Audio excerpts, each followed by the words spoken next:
con el siguiente panel del tema análisis de las diferentes estructuras de tesorerías de los países miembros de FOTEGAL, con el conversatorio ventajas y desventajas de la unificación de las áreas del tesoro con deuda pública.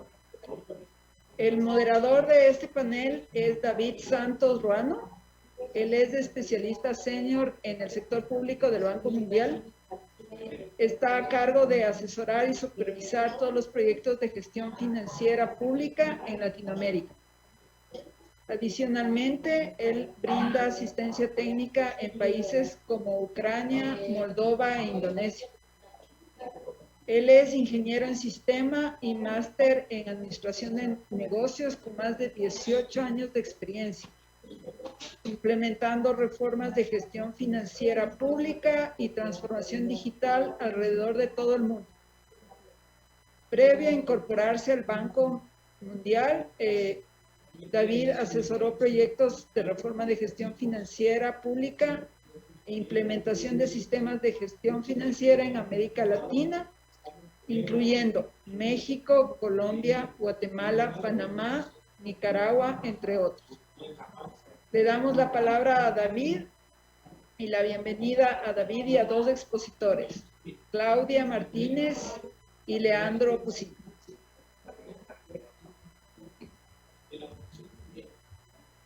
Muchas gracias, Sandra.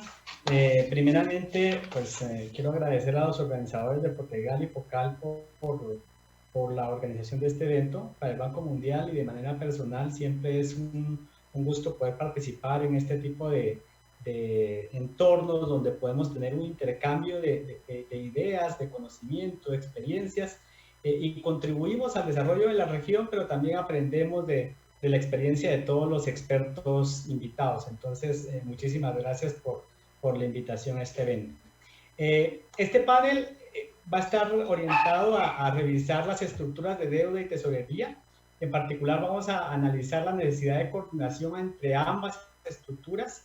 Como bien saben, en varios países de la región es común encontrar estructuras organizacionales separadas de administración de la deuda por un lado y el tesoro por otro, lo cual a veces tiene impacto en una limitada información para la toma de decisiones de endeudamiento, por ejemplo, en salir a tomar deuda en momentos cuando hay exceso de liquidez, lo que tiende a incrementar los costos de financiamiento, o por otro lado, por ejemplo, conocer solamente en momentos con poca antelación la necesidad de emitir deuda para paliar problemas de baja liquidez, lo que limita la previsibilidad, transparencia y consistencia de los calendarios de subastas de deuda. Entonces, digamos que podemos decir que una buena coordinación de la gestión de la deuda y la tesorería contribuye a la definición de un nivel prudencial de liquidez, y esto a su vez impacta en la eficiencia en el manejo de los recursos financieros, ¿sí? Si bien siempre lo ideal, como lo recomienda la OECD y es también la experiencia de la OECD, tener dos áreas bajo una misma estructura organizacional, sabemos que pueden existir distintas experiencias, ¿no? Nunca es algo blanco y negro, sino hay una escala de grises que vale la pena analizar pros y contras y cómo ir llegando hacia un escenario óptimo. Entonces, en este sentido, tratamos de estructurar esta sesión en tres partes. Una primera parte donde nuestros invitados panelistas van a presentar la experiencia de Colombia, Brasil y otros países en términos de integración y coordinación de deuda y tesorería, que tardará aproximadamente 10 minutos por cada panelista. Luego vamos a pasar a una segunda sesión de preguntas y conversación sobre distintos aspectos de esta coordinación, donde tardaremos unos 20 minutos para terminar con una última sesión de preguntas de la audiencia, ¿sí? Entonces, para presentar a nuestros panelistas, tenemos a Claudia Marcela Martínez, quien es economista con especialización en administración y gerencia de sistemas de gestión, finanzas y mercado de capitales, y tiene una maestría en Hacienda Pública y Administración Financiera. Actualmente es candidata a magíster en gestión pública en la Escuela de Gobierno de la Universidad de los Andes y cuenta con más de 15 años de experiencia en el sector público, donde está vinculada a la Tesorería General de Colombia desde el año 2012. Hoy en día, Claudia Marcela lidera el grupo de gestión de liquidez dentro de la tesorería, diseñando las operaciones activas y pasivas en los mercados monetario, cambiario y de deuda. Marcela ha participado en la implementación de la Cuenta Única Nacional de Sistemas de Información de Gestión Pública y de la regulación de inversiones de excedentes del sector público colombiano. Cuenta con experiencia y conocimiento en el área de financiamiento público, así como en temas presupuestales y fiscales. Claudia Marcela se desempeñó como secretaria ejecutiva del FOTEGAL en el 2012 y en el año 2020 formó parte del programa Voice Secondment del Banco Mundial. Por otro lado, Leandro Pusini es especialista senior en deuda del Banco Mundial, se incorporó en el 2018 al banco, cuenta con más de 15 años de experiencia en gestión de deuda pública y antes de incorporarse al banco, Leandro fue jefe del Front Office y subjefe de gestión de deuda del Tesoro Nacional de Brasil, donde fue responsable de la emisión de valores gubernamentales en los mercados nacionales e internacionales. En el Banco Mundial, Leandro, como especialista senior de deuda, ha estado trabajando con más de 20 países en diferentes regiones, coordinando y brindando asistencia técnica en estrategias de gestión de deuda de mediano plazo y gestión de efectivo. Entonces, doy la bienvenida a nuestros panelistas y comenzamos con Claudia Marcela Martínez para que nos cuente un poco la experiencia de Colombia. Buenas tardes, David. Muchas gracias a los organizadores y a los miembros del FOTEGAL por permitirme hacer parte de este evento. Estoy compartiendo mi pantalla. David, por favor, ¿me confirmas? Sí, perfecto, la podemos ver. Ok, entonces, como lo decía David, tenemos 10 cortos minutos para dar simplemente un viraje o contarles aquí una historia que arrancó desde el año 2004, donde decidimos en Colombia unir las unidades organizacionales del financiamiento público y de la tesorería nacional. Es una historia que ya tiene 17 años, que ha tenido altibajos como todas las historias, éxitos, fracasos, protagonistas. Yo he sido afortunada en ser una protagonista de esta historia, así como otros 130 funcionarios que hoy forman parte de la Dirección General de Crédito Público. Y es una historia pues que no ha terminado, no ha terminado aún. Esa es la idea hoy, contarles y focalizarme básicamente en esas lecciones aprendidas y en lo que falta en este proceso de fusión de crédito y tesoro. Vamos a tener un espacio al final de preguntas y respuestas donde espero profundizar un poco más. Pero para empezar quisiera mostrándoles pues esta línea de tiempo donde resumo aquellos hitos importantes desde el 2004 hasta la fecha, 2019-2020, donde hemos resaltado acá estos hitos que en la fusión de crédito y tesoro han sido como los más relevantes para la experiencia colombiana. Iniciamos con una fusión legal, donde simplemente sacamos una norma en la cual decíamos que la unidad de deuda y la unidad de tesorería se unían, más que fusionarse. Después, a lo largo del 2008-2011, empezamos a hablar de una fusión operativa, de una fusión, digámoslo, de procesos, en la cual empezamos a hablar de una organización de front, middle y back office de todos los procesos. Empezamos a enfrentar varios retos relacionados con la estrategia de gestión de deuda de mediano plazo, con la implementación del sistema de cuenta única nacional, con adquirir nuevas, digamos, tareas que se fueron sumando al quehacer diario de la Dirección de Crédito Público, por ejemplo, el tema de asociaciones público-privadas. Y ya digamos que en el 2016 y 2017 surgen otros nuevos referentes internacionales, los cuales también como entidad y como país debíamos seguir.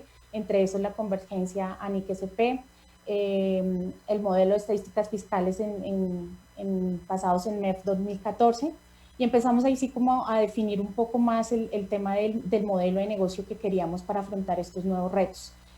En los últimos años nos hemos dedicado un poco a hacer la fusión o la modernización más bien de los sistemas de información que soportan todos los procesos que dieron lugar a esta fusión. Dentro de eso es súper importante que ya contamos como país con una política pública en la cual podemos decir que se ha reconocido la importancia de la información financiera pública para todo el manejo de las estadísticas fiscales. Entonces también como dirección hemos querido responder mediante una modernización de nuestros sistemas de información a estos nuevos retos. En ese proceso nos encontramos, así que les voy a contar qué nuevo ha acontecido ahora. Este es un poco el modelo anterior, cómo funcionaba antes del 2004, entonces simplemente ustedes ven acá una fragmentación entre lo que era la gestión de deuda y la gestión de caja, una fragmentación donde se puede identificar que habían duplicidades, sobre todo en la parte del middle office y del back office, y donde, si bien es cierto, había un esquema de gobernanza dado por unos comités que establecían ciertos lineamientos, como el Comité de Tesorería o el Consejo Superior de Política Fiscal, pues digamos que no era suficiente para cohesionar de manera adecuada los dos esfuerzos independientes. Hoy en día, pues después de toda esa historia que les mostré en la línea de tiempo, contamos con un modelo que ya es integrado, en la cual hemos identificado esas sinergias importantes, como les decía, en la parte de lineamientos, de riesgo, de establecimiento de ciertas políticas de gestión de deuda y de manejo de caja, así como en el back office hemos fortalecido mucho el tema de cumplimiento de operaciones, de contabilización de la deuda y de las operaciones de caja. Y adicional, en el contexto de gobernanza, hemos también fortalecido el tema de las instancias que nos emiten esos lineamientos para la gestión integrada de la deuda y del tesoro. En este caso ya contamos con un comité propio para la gestión de pasivos y coberturas por el lado de la deuda, y contamos con un comité de tesorería que se encarga básicamente de todas estas políticas del manejo de la caja. Y seguimos contando con un ente superior que es el CONFIS, donde pues tienen asiento los principales altos directivos del gobierno en temas de hacienda pública y crédito público. ¿Cuáles han sido como las ventajas y las desventajas de este modelo de fusión de deuda y tesoro? Dentro de las principales ventajas, obviamente, está la gran coordinación que hemos logrado del financiamiento público y por ende del costo de este financiamiento con las necesidades reales de caja. Hemos llegado a tener un manejo integrado tanto de los activos como de los pasivos financieros de la nación. Hacemos hoy en día una proactiva gestión de caja y de deuda bajo unos criterios únicos, primando la administración eficiente de los recursos. Y hemos también llegado en los últimos años a facilitar o a consolidar un manejo de información que ha sido mucho más beneficioso para producir una información financiera, contable y estadística unificada. Dentro de las desventajas, pues les puedo contar, sobre todo cuando se está acostumbrado a manejar las tareas de forma separada, pues evidentemente se presenta una pérdida de pronto de control en un inicio de lo que se manejaba solamente la caja o solamente la deuda. Sigue habiendo en todo momento un riesgo de duplicidad de funciones, sobre todo en estos sistemas de front, middle y back office. Y pues necesariamente es un proceso que se ha dado sobre la marcha. Nosotros como experiencia colombiana, pues no hubo un pare, nunca se paró el tesoro o el financiamiento público por esta fusión. Así que eso implica un poco de dificultad en el momento de analizar todo lo que hay que hacer para esta fusión.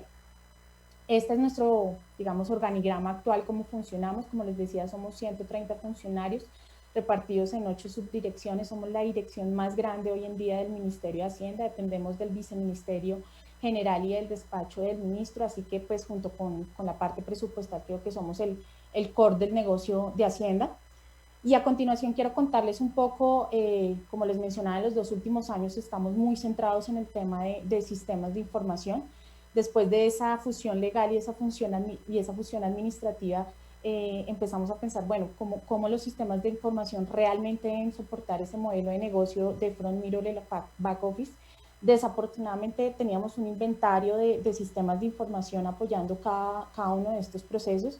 Así que nos dimos la tarea de repensar nuevamente modelo de negocio, análisis de proceso y establecer un proyecto que hoy en día lo llamamos el SIAP, el Sistema Integrado de Activos y Pasivos Financieros, el cual esperamos brinde soporte a la administración de todos estos activos y pasivos de la nación y que tenga 2 interlocutores importantes y a quienes brinde información, como lo son otros 2 sistemas de la gestión financiera pública de Colombia, el cual es el SIAF nuestro, se llama Sistema Integrado de Información Financiera, SIF, que a su vez también nos brinda información, y el Sistema Integrado para la Gestión Financiera Pública, que como les mencioné, ya en Colombia es una política pública. ¿Qué lecciones aprendidas de este proceso de fusión les puedo contar? Definitivamente la fusión es mucho más allá que una unión de estructuras organizacionales, como se los contaba ahorita. Tenemos que ver el tema de procesos, el tema de sistemas de información, definitivamente el tema del levantamiento y el repensar un modelo de negocio que cubra las necesidades de estos procesos es un tema importante. El compromiso de la alta dirección y la asignación de los recursos presupuestales para un proceso de fusión. Definitivamente, si no hubiéramos contado con los líderes que hubieran jalonado en su momento los procesos de fusión, pues no hubiera sido posible esto. El manejo del cambio frente a todo lo que implica un proceso de fusión, tanto en los funcionarios que son parte de las áreas, como en adaptar, por ejemplo, un nuevo sistema de información también es fundamental. Creemos que la base y lo que ha fijado el norte de esta fusión ha sido definitivamente la implementación de una estrategia unificada para el manejo de deuda y caja, y obviamente el aprovechamiento de los recursos y de las sinergias, aunque también hay costos en esta fusión. Creo que estos beneficios superan mucho más esos costos. En la implementación del sistema integrado de activos y pasivos, como les mencionaba, estamos en ese camino, estamos en el camino de realmente de qué es mejor, de si buscar un sistema que nos cubra absolutamente todas las necesidades del manejo tanto de los activos como de los pasivos. Si es un sistema, por ejemplo, que podamos desarrollar en casa, nos encontramos justamente en ese proceso, y ahí también hay lecciones aprendidas. Ahí hemos llegado de pronto un poco a las conclusiones de que es más fácil adaptar y generar interoperabilidades al interior de un sistema ya hecho. También se presentan múltiples retos en cuanto a almacenamiento de información que es necesario evaluar, si va a ser en una nube, si va a ser por licencias. Pero bueno, creo que ahorita con David trataremos más a profundidad este tema de sistemas de información. Y por último, pues lo que nos falta, evidentemente, seguir con esta vinculación de la estrategia de deuda y la estrategia de tesorería, terminar de implementar este sistema de información que esperamos hacerlo en los próximos años, generar una unificación contable de las unidades de crédito y tesoro, que en realidad estamos en ese proceso también. Aún tenemos 2 unidades contables, pero la idea es generar unos estados financieros consolidados y seguir ampliando y seguir soportándonos en la cuenta única nacional, en estas herramientas que nos prestan para seguir consolidando el papel del Tesoro como administrador de activos y pasivos financieros de la nación. Muchas gracias, David, y doy paso al siguiente panelista. Gracias, Claudia Marcela. Creo que muy interesante tu presentación. Muchas gracias por compartir no solo la situación actual, sino las lecciones aprendidas, que creo que son muy importantes para todos los países, para ir construyendo también por su lado. Interesante ver que el proceso de Colombia pues ha tenido un tiempo extenso, ¿no? Pero eso nos enseña de que esto es un proceso gradual, que lleva tiempo, que como bien mencionas, ha pasado por varias etapas y requiere aspectos tanto legales, normativos, procedimentales, temas de tecnologías de la información, integración con la contabilidad, y que, bueno, debemos tener en cuenta todos esos aspectos que también requieren inversiones. Entonces, muy interesante la presentación, Claudia Marcela, y gracias. Le damos entonces la palabra a Leandro.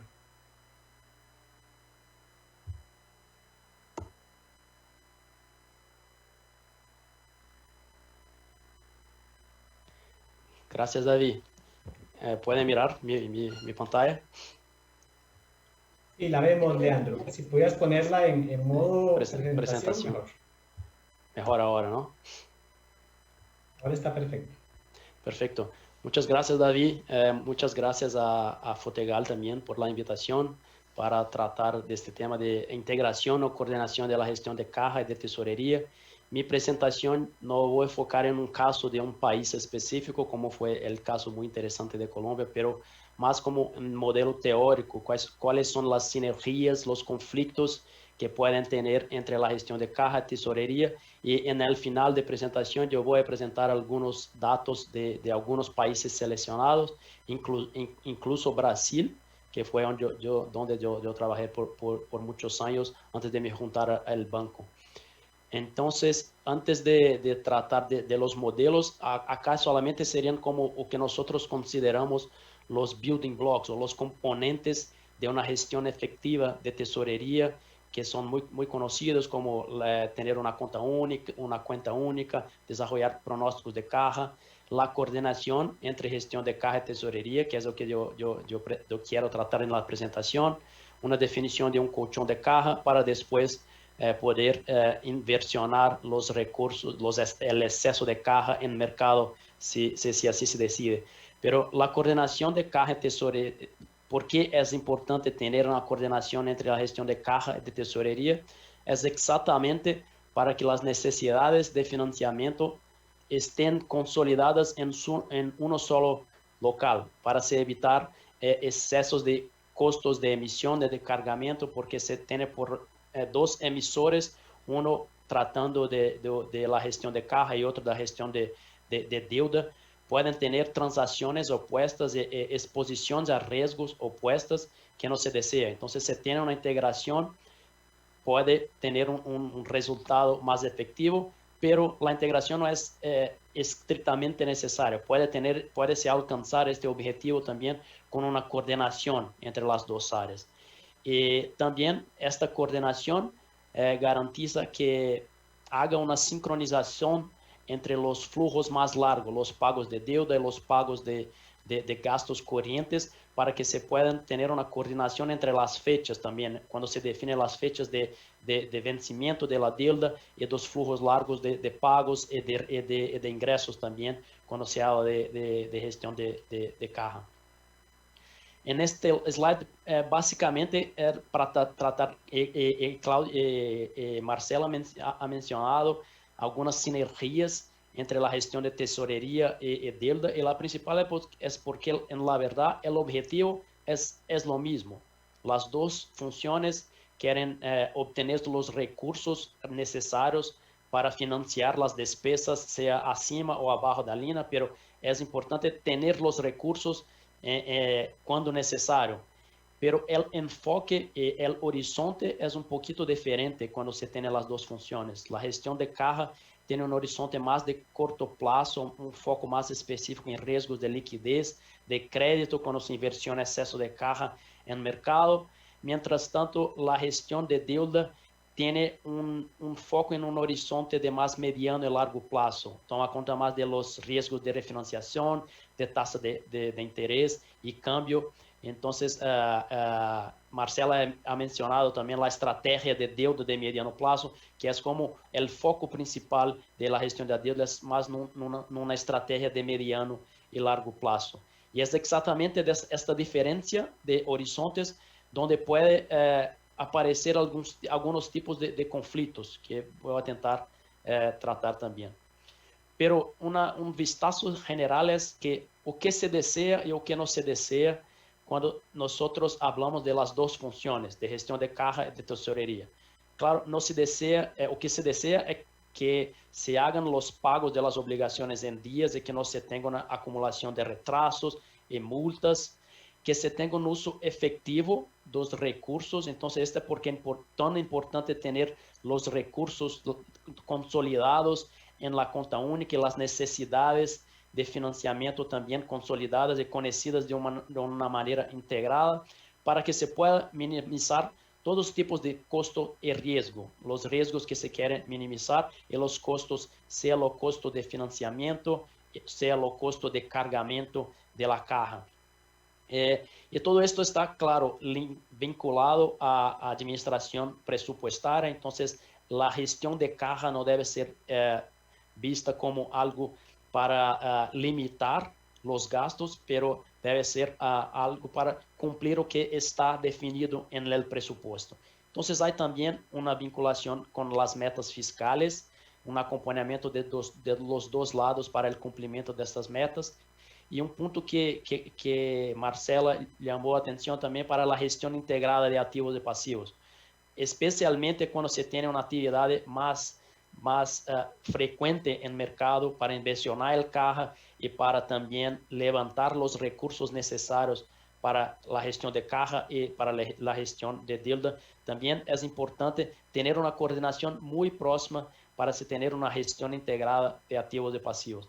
Y en un último punto que nosotros vamos a tratar también en las preguntas son las cuestiones de sistemas, de riesgos operacionales, y cómo maximizar el uso de la estructura dos staffs que se tiene, porque las especializaciones son diferentes, pero hay también algunas áreas que son similares. Este sería como un modelo de un arreglo separado que Marcela ya trató un poquito, pero solamente para llamar la atención de dos puntos acá, es que la tesorería en general está más cercana de la dirección de presupuesto, tomando cuenta de los pagos, de las cuentas, el pronóstico, monitoreo de las cuentas, el pronóstico de caja, como con una visión de más corto plazo. Y la unidad de gestión está más próxima de las gestiones de política, de macro fiscal, de la estrategia de mediano y largo plazo, de sostenibilidad de deuda, y tiene esta estructura conocida como front, middle and back office. Entonces, en una estructura de un arreglo separado, en general se adoptan algunos comités de deuda pública, comité de coordinación de caja, y acá yo traigo un ejemplo de un estudio de 2015 que de 14 países de Latinoamérica, solamente 3 tenían unidades de gestión de caja y tesorería integrada, que serían Brasil, exactamente Colombia, el caso que nosotros vimos ahora, y Perú. Pero en la verdad, me gustaría llamar la atención para el caso de Brasil, y que en la verdad sería más un arreglo separado, pero algunos consideran como si fuese un arreglo integrado, porque las dos unidades están bajo del tesoro, pero en la verdad son estructuras separadas, con cada una de sus estructuras teniendo su back office, y el front office hay solamente en la estructura de deuda. Yo voy a tratar del caso de Brasil un poquito más adelante. Y al paso que en un arreglo integrado, lo que me gustaría de mostrar acá es que las funciones en negro son las funciones tradicionales de gestión de deuda en una estructura de front, middle and back office, al paso que los puntos en rojo son exactamente las funciones de gestión de caja que en un modelo integrado son incorporados en la misma estructura de front, middle and back office. Entonces tiene un pronóstico de monitoreo de caja que ahora está integrado en la gestión de la deuda, tomando cuenta de los flujos abajo y acima de la línea. Y hay también la parte de back office es muy crítica, porque el back office en una oficina de deuda toma cuenta solamente de la parte de los pagos de presupuesto relacionado a deuda. Entonces, no integración, esta es mucho más, alargado. Entonces, la gran ventaja es que se tiene una visión consolidada, primero, de la necesidad de financiación. Las transacciones están consolidadas solamente en un sitio. Las estadísticas, contabilidades se hace más fácil de generar. Y la parte de políticas también, la política de endeudamiento, de inversiones, de riesgo, también se queda consolidada en un local, en un sitio solo. Pero hay una necesidad de ampliar especializaciones y gerenciar algunos tipos de conflictos, porque hay algunos casos que o que se quiere hacer para tener una gestión más efectiva de caja, puede ser como ir en el sentido opuesto de la gestión de deuda, que tiene un horizonte más de mediano plazo. Entonces, tiene solamente 3 países, algunos ejemplos acá. El primero es Francia, que nuevamente muchos actores consideran como un modelo integrado, pero en la verdad todos están bajo una misma agencia francesa de tesoro, que es un organismo independiente, pero hay 2 unidades, una de gestión de caja y una gestión de deuda, que se puede considerar integrado porque las 2 unidades usan la misma estructura de back office, de riesgos operacionales, de soporte de análisis macro fiscal, pero las transacciones son separadas. La oficina la unidad de gestión de caja hace transacciones solamente en corto plazo para inversión y para captación de recursos en el mercado, al paso que la gestión de deuda hace solamente las emisiones de más mediano plazo. Entonces, sería más un modelo de coordinación, pero que se puede decir que es integrado porque está solamente en una misma unidad y solamente un punto específico, mismo no estando integrado, en caso de Francia, la cobertura de la cuenta única es de gobierno general, entonces hay más de 4.000 municipios que está cubierto también por esta gestión, entonces es un sistema muy complejo que se optó por tener esa separación entre las unidades, pero si la coordinación es bien hecha, puede todavía se considerar que es un modelo integrado. El caso de África del Sur es muy similar, que también hay dos unidades y también en este caso las transacciones son realizadas por unidades diferentes, o que es algo bastante crítico, entonces que se necesita una coordinación todavía más cercana. En caso de Brasil, yo voy a llamar la atención solamente para algunos puntos. Ya dije que todos están bajo el Tesoro, la gestión de caja y tesorería, pero son dos subsecretarías separadas.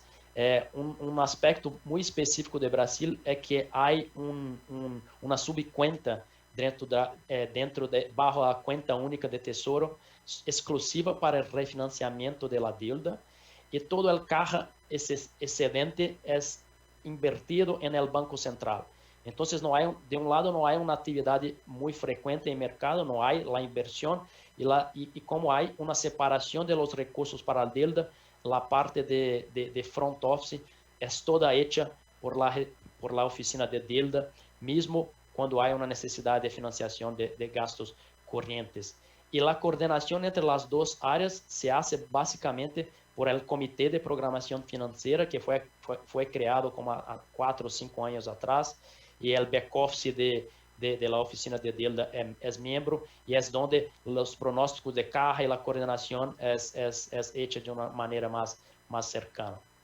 Entonces, solamente para concluir, es que mi visión es que no hay exactamente un consenso con respecto a la adopción de un modelo integrado o coordenado, exactamente porque la definición o que es coordenado o que es integrado muchas veces puede variar, pero si hay una integración, algunas funciones pueden favorecer, la integración de las funciones puede favorecer una mejor utilización de los recursos para que se usen los mismos sistemas, recursos. Marcela llamó atención para este punto también. Y la gestión integrada de activos y pasivos es algo que países como Colombia, Perú, Indonesia tienen buscado para evitar exposición a riesgos indeseados o que se tenga una mejor comprensión de qué exposición se está tomando. Los comités de gestión de tesorería y de deudas son ampliamente utilizados por muchos países en los dos modelos, integrados y los modelos de coordinación. Y en un último punto, yo mostré los casos de Francia, el caso de África del Sur, pero básicamente un consenso que hay en la literatura es que las transacciones de mercado deberían ser realizadas por solamente una área del gobierno. Entonces, si hay dos, uno para corto y otro para más mediano y largo plazo, es importante que se tenga una coordinación muy, muy estrecha para que se no envíe mensajes contradictorios para el mercado. Entonces, déjame me parar acá. Muchas gracias. David, contigo. Muchas gracias, Leandro. Creo que es muy, muy interesante tu presentación. Importante lo que mencionas desde el inicio de tener claridad del objetivo de la integración, ¿no? Qué se quiere y qué no se quiere, porque creo que también hay que considerar, como bien lo mencionabas, que si bien hay objetivos similares, también hay instrumentos y temporalidades distintas que pueden hacer compleja, y es donde comienza la complejidad de la integración y ponerse de acuerdo entre las dos áreas y los instrumentos que se requieren.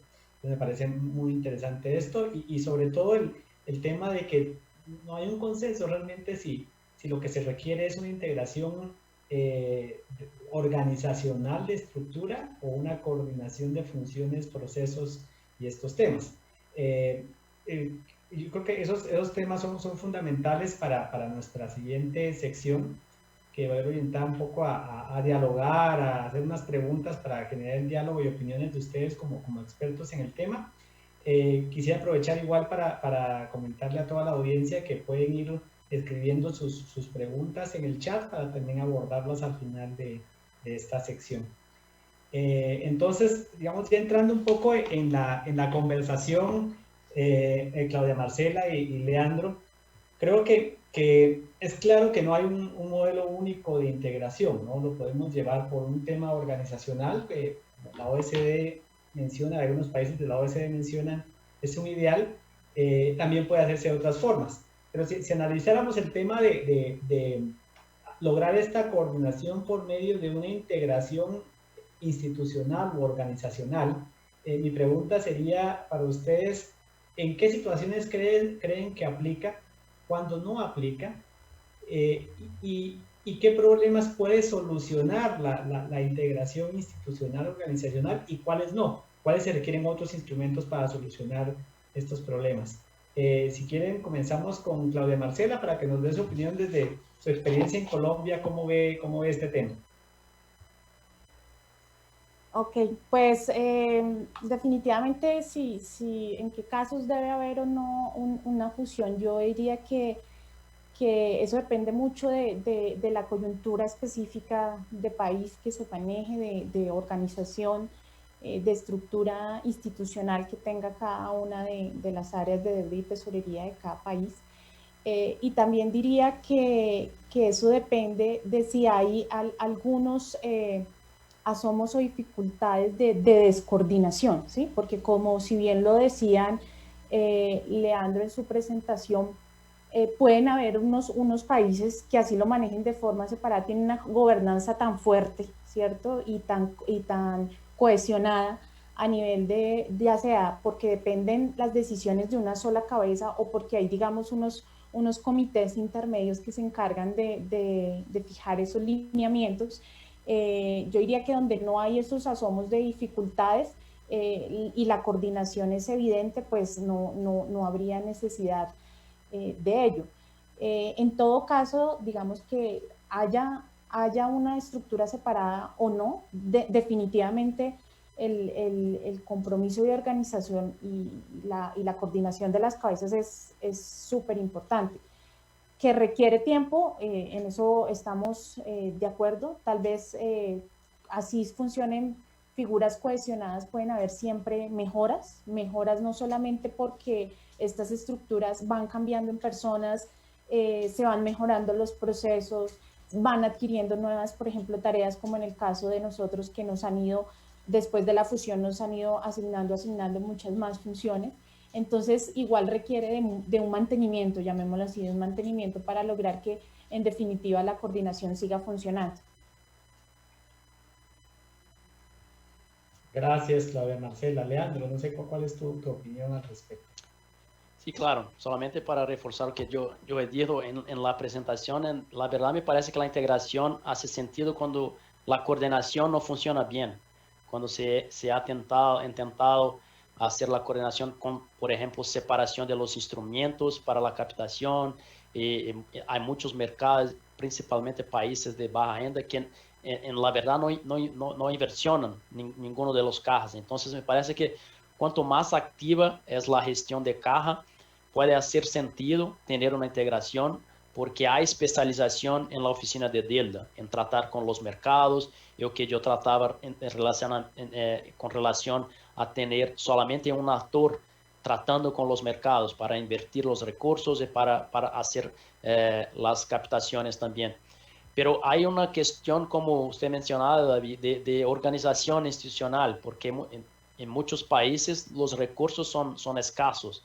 Entonces, puede haber especialización en un sitio y no haber en otro. Entonces, se puede usar los recursos que se tienen humanos, recursos de sistemas, recursos de gestión de riesgo operacional, donde en general ya hay algún tipo de capacidad técnica en los middle offices de las oficinas de deuda. Puede hacer sentido hacer la integración, pero como yo he mostrado en mi presentación, hay países como Francia que son muy activos en el mercado que en la verdad no tiene un modelo completamente integrado, es un modelo que a la coordinación funciona muy bien, hay regulaciones, hay los incentivos, están alineados, pero se optó por tener un poco más de especialización, tal vez exactamente por eso, ¿no? Porque se precisa que tengan un grupo más focado en el corto plazo, otro grupo más focado en mediano plazo, pero los dos están como reportando para un mismo administrador para que se haga, que se gerencie estos conflictos de interés. Pero me gustaría llamar la atención para el otro lado. Hay algunos problemas muy comunes en gestión de caja en países, en muchos países que nosotros trabajamos, que la integración por sí solo no va a resolver, que es, por ejemplo, cuando no se tienen las informaciones necesarias para tener un flujo de caja robusto, porque las entidades pagadoras o las entidades, los ministerios, las agencias, no proporcionan las informaciones necesarias para hacer el pronóstico de caja. Si hay un modelo integrado o no va a resolver mucho. Entonces, es por eso que los comités muchas veces son importantes, mismo que se tenga un modelo integrado, porque los comités no son solamente para coordinar en la gestión de caja y tesorería, pero también para atraer otros actores como el Banco Central, las unidades de presupuesto, las unidades macrofiscales, para tener una coordinación más amplia. Entonces, la integración resuelve algunos problemas, pero es importante tener en mente que hay problemas que están muy más acima do que solamente integrar las dos funciones. Podría mencionar también si hay un presupuesto irrealista, en muchos países terminan por usar la gestión de caja para limitar las despesas, los gastos, o que en la verdad debería ser hecho por el presupuesto y no por la gestión de caja. Gracias, Leandro. Interesantes los puntos de vista de ambos. Otra pregunta es respecto a la costo-efectividad de estos procesos. Ya vimos que tiene un impacto importante en costos de endeudamiento, costos de financiamiento y esto. O sea, hay unas ventajas importantes, pero también requieren inversiones, requieren algunos gastos, ¿no? Si ustedes nos pudieran contar un poco cuáles consideran que son los principales como rubros de gasto atrás de este proceso de integración o coordinación, ¿dónde están los principales puntos de inversión o gasto en estos procesos? Marcela. Bueno, para el caso de Colombia, como lo mencionaba en mi presentación, sí, efectivamente se evidencian unos costos que, digamos, los beneficios o los ahorros conseguidos superan dichos costos, pero llamémoslo como en el solo proceso de reorganización, pues obviamente hay recursos financieros que tienen que ser, que tienen que presupuestarse, o sea, todo proceso de reorganización requiere ciertos recursos por parte de la entidad, asignar ciertos recursos. El recurso, digamos, humano también es importante. Hemos tenido que dedicar gran cantidad de personas a analizar, y que son los mismos que hacen las funciones, ¿no? O sea, somos nosotros mismos como técnicos de los procesos los que nos tenemos que sentar, y dado que somos los que conocemos el proceso, cómo es la mejor forma de hacerlo, si funciona coordinado, si no funciona, en qué momentos, en qué tiempo se debe producir la información, cómo se debe registrar. Así que digamos que el tema de recurso humano va a requerir una inversión importante. El tema, digamos, del costo político, como les decía, en nuestro caso, quienes jalonaron en su momento la fusión fueron los altos directivos. Así que con ese momento en que se jalonó esa fusión legal, e incluso desde los últimos años, cuando se sacó el tema de la política pública, de la importancia de la información financiera pública, también quienes jalonaron ese proceso, pues evidentemente fueron los líderes, ¿no? Entonces también hay unos costos políticos ahí relevantes.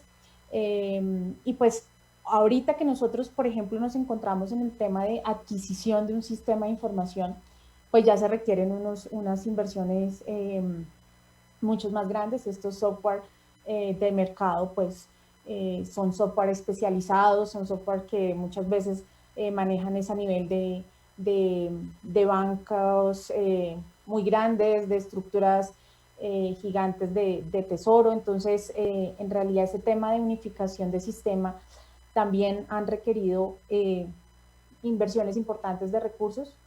Puede incluso que ni siquiera uno piense en comprar un sistema de información unificado, pero la integración te va obviamente a implicar un mantenimiento tecnológico importante, un mantenimiento de interoperabilidad es importante, y como lo decía Leandro, si uno quiere producir una información oportuna, fiable, para entrar con otros actores de la política fiscal, de la política monetaria, a interactuar de manera efectiva, pues evidentemente también ahí vas a tener que invertir, así no compres un nuevo software. Gracias, Marcela. Leandro, ¿alguna opinión ahí? Sí, sí, la verdad no tengo mucho a acrescentar, pero acá me parece que el importante es el punto de partida. Si se tiene, por ejemplo, un arreglo separado, pero que la coordinación funciona bien, yo volvería para mi slide de que o que se desea o que no se desea y qué tipos de problemas se quiere solucionar con esto. Entonces, los costos son más o menos conocidos, que puede tener una duplicación de funciones, entonces hay un costo de staff, costos de sistemas. Si hay dos agentes transaccionando en mercado, hay costos de transacciones en mercado, hay costos, el principal, costo de interés, sea del lado del financiamiento, cuando tal vez quizás no sería necesario si se tiene una consolidación de las necesidades de caja, y también el costo de cargamento, porque se está tomando prestado más que necesario. Entonces, se sabe cuáles son los costos, y por eso que digo que el punto de partida sería importante, porque se tiene un punto de partida de que las cosas han funcionado bien, claro que hay un costo para la integración. Entonces la pregunta sería, ¿en cuánto tiempo este costo va a ser compensado con los ahorros que yo puedo hacer dentro de todos estos costos? Entonces, algo importante me parece ser mensurar qué costos tenemos, y estos costos pueden efectivamente ser reducidos con una integración. Entonces, después, todos los costos que Marcela ha mencionado relacionado a un sistema integrado, claro que hay un costo de manutención, un costo de la creación de sistema, pero cuáles son los beneficios, y algunos de esos beneficios pueden ser claramente mensurados, como yo he mencionado, en términos de costo de cargamento, de interés, costo de transacciones, y principalmente costos de staff. Se puede hacer una reorganización para disminuir la superposición de las funciones. Esto es lo que tendría que hacer. Y en este caso, me parece que depende mucho de país a país, porque se tiene un país que es muy activo, que tiene mercado, es una cosa. Se tiene un país que las transacciones de deuda son básicamente subastas de letras, no con mucha frecuencia, y también no hay una complejidad muy larga en la gestión de caja. Es importante mirar el punto de partida, cuánto hace sentido cambiar o no. Mi mensaje sería, yo no tomaría como una verdad en principio que todos tienen que hacer una integración. Me parece que hace más sentido mirar caso a caso, mensurar los costos y intentar entender cuáles son los posibles beneficios y cuánto tiempo se espera que van a alcanzar esos beneficios esperados. Gracias, Leandro. Interesante. Yo creo que ahí incluso hay un mensaje importante para nosotros como organismos internacionales.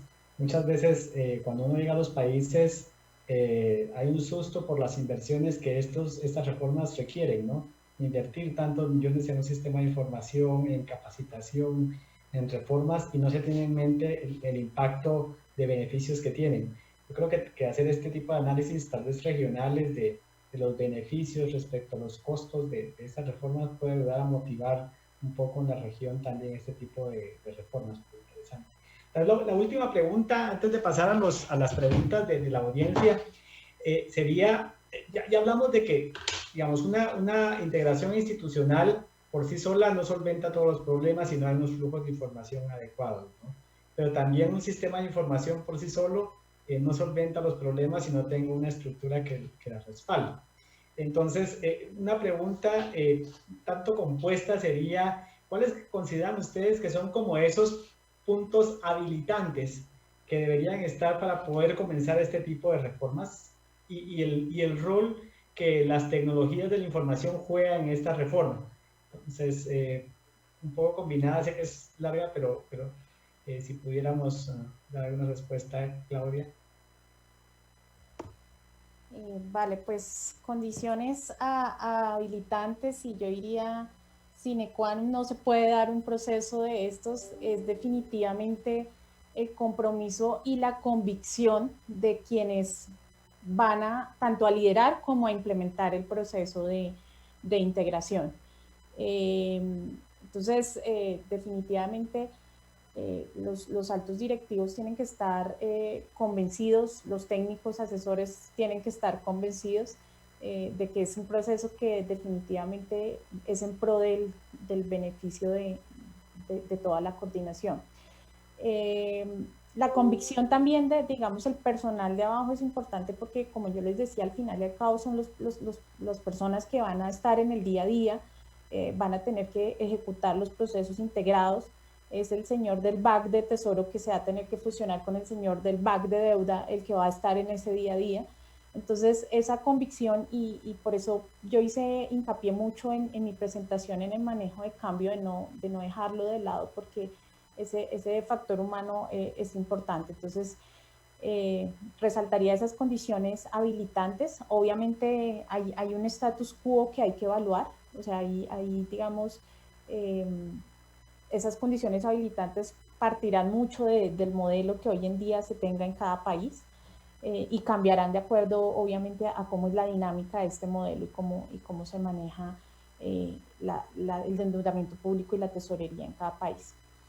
El rol de los sistemas de información y, digamos, la importancia de los flujos en este proceso, pues para nosotros obviamente ha sido fundamental. Yo les decía a ustedes que tal vez hoy en día, cuando adquirimos el sistema de información integrado de activos y pasivos, uno se devuelve como en el tiempo y dice, bueno, pero debía haber empezado al revés, o sea, debía haber empezado realmente por mi análisis de procesos, mis sistemas de información que soportan esos procesos antes de dar una fusión legal y administrativa, o realmente puede funcionar lo contrario, ¿no? Si hacemos una fusión legal y después me devuelvo a pensar en el modelo de negocio.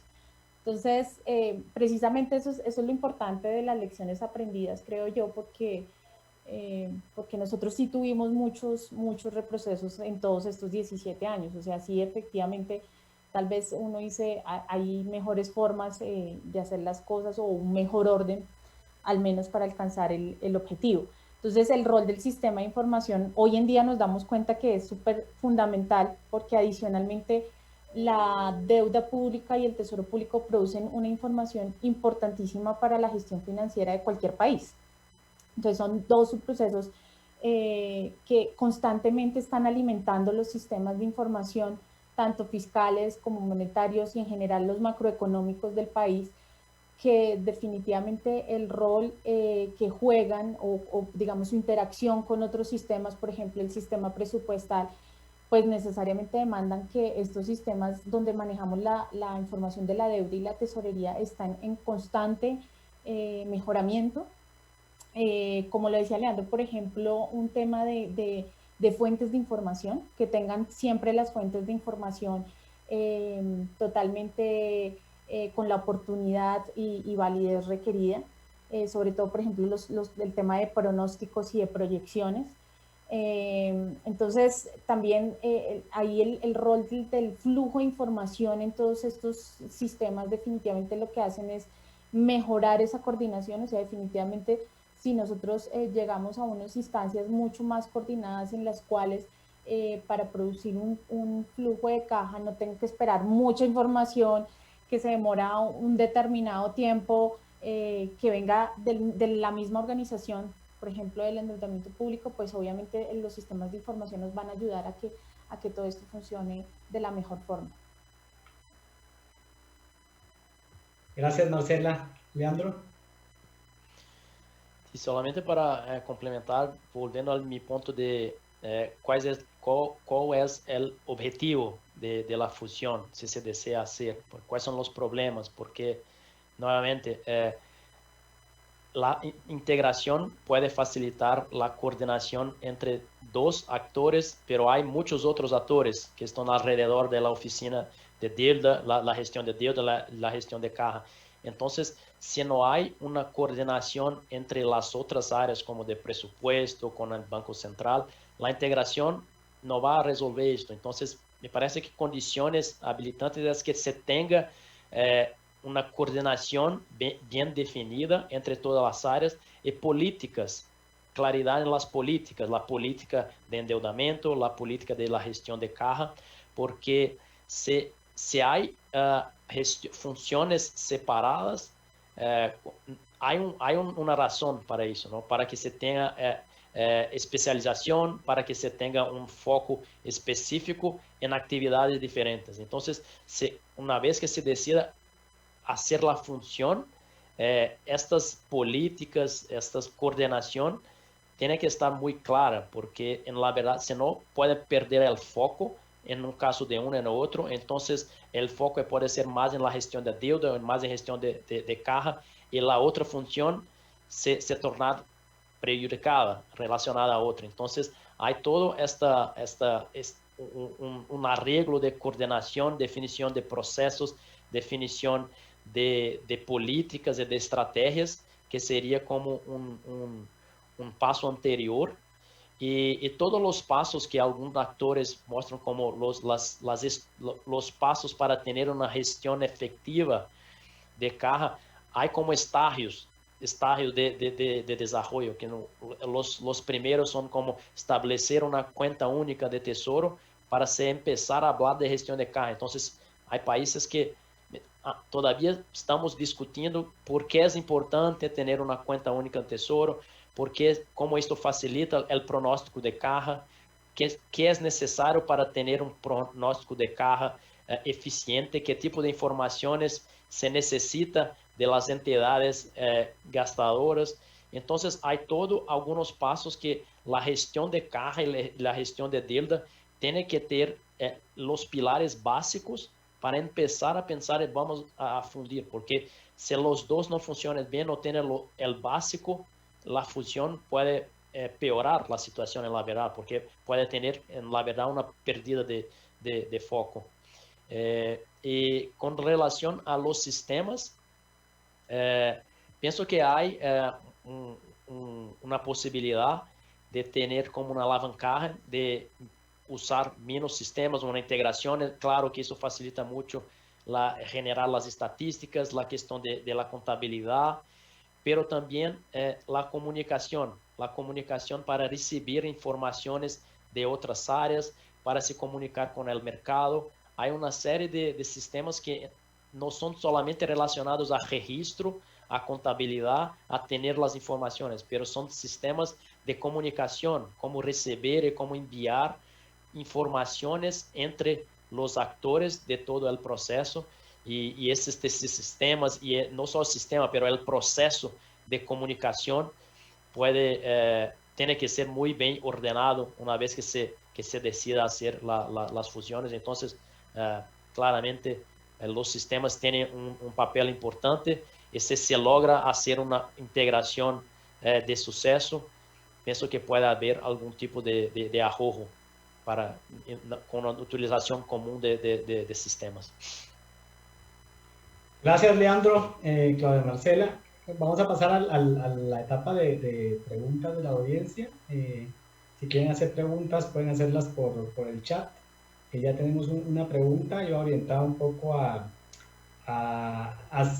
¿qué opinan ustedes respecto a una estructura organizacional donde ambas direcciones sean unas unidades que dependan de una subsecretaría, de una secretaría del Tesoro, por ejemplo, el crédito público? Dos unidades bajo una misma subsecretaría, por ejemplo, eso podría funcionar.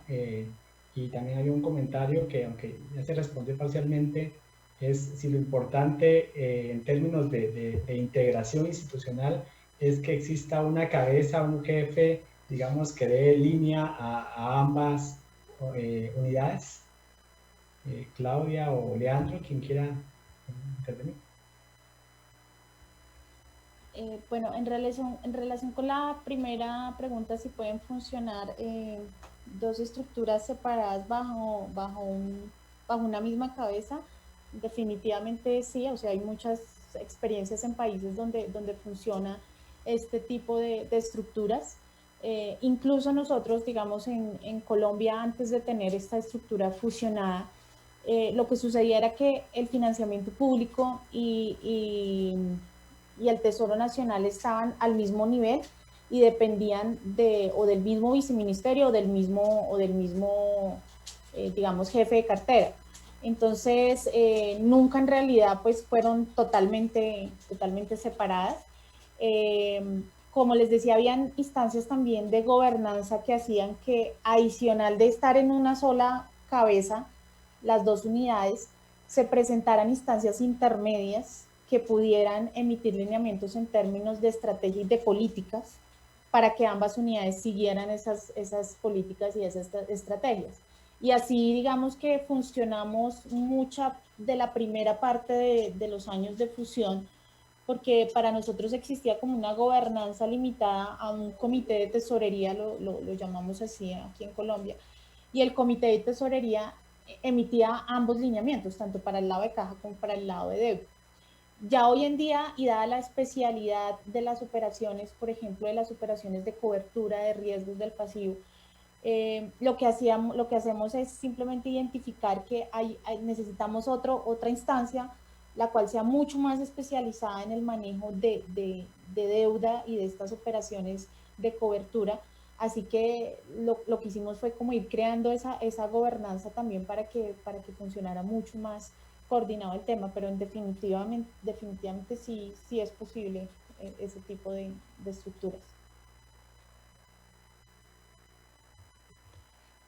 Sí, no tengo mucho más a acrescentar. La verdad, yo miré que la pregunta ya fue respondida. Es importante tener como bajo de la misma cabeza para evitar que cada uno de las funciones hagan cosas diferentes y no tenga una coordinación. Entonces, porque digo, si es integrado o coordinado, no hace mucha diferencia, pero es importante que se tenga un superior, pero en el nivel operativo, porque muchas veces si hay como todos están en el mismo ministerio, pero hay muchas instancias sobre ellos y la coordinación se dificulta un poco. Entonces, es importante tener en nivel operativo, y algunos de estos comités tienen comités más senior, comités que van a emitir las políticas, como Marcela ha tratado, y otros más operativos, que donde van a cambiar las informaciones de flujo de caja, que estas informaciones van a alimentar la decisión de las subastas de títulos de corto plazo semanalmente. Entonces es importante que se tenga coordinación en el nivel senior, pero también en nivel operativo. Bueno, pues muchísimas gracias a Claudia, Marcela y Leandro. Yo creo que no habiendo más preguntas de la audiencia, solo quisiera agradecerles por su tiempo, por compartir las experiencias, las lecciones aprendidas, sus pensamientos, ideas. Yo creo que son de mucha utilidad para todos los que trabajamos en esta materia, no solo en tesorería, sino en área de finanzas públicas. Entonces, muchísimas gracias por su participación, a los organizadores de FOTEGAL, FOCAL y a la audiencia por su participación. Yo creo que ya no tendría más que concluir porque fueron bastante claras las respuestas y sus presentaciones, entonces solamente agradecer y dar por concluido este conversatorio. Muchísimas gracias a todos. Muchas gracias. Gracias. Buenas tardes a todos. Agradecemos la valiosa participación del moderador, David, y de los dos expositores, Leandro y Claudia. Bien, vamos a hacer un poco la clausura de este día. Les agradecemos a todos los representantes de las tesorerías y de los organismos internacionales, toda la participación que hemos tenido en este primer día del 11º Foro de Tesoreros Latinoamericanos FOTEGAL. Diciéndoles a todos hasta mañana y buena tarde para todos. Gracias.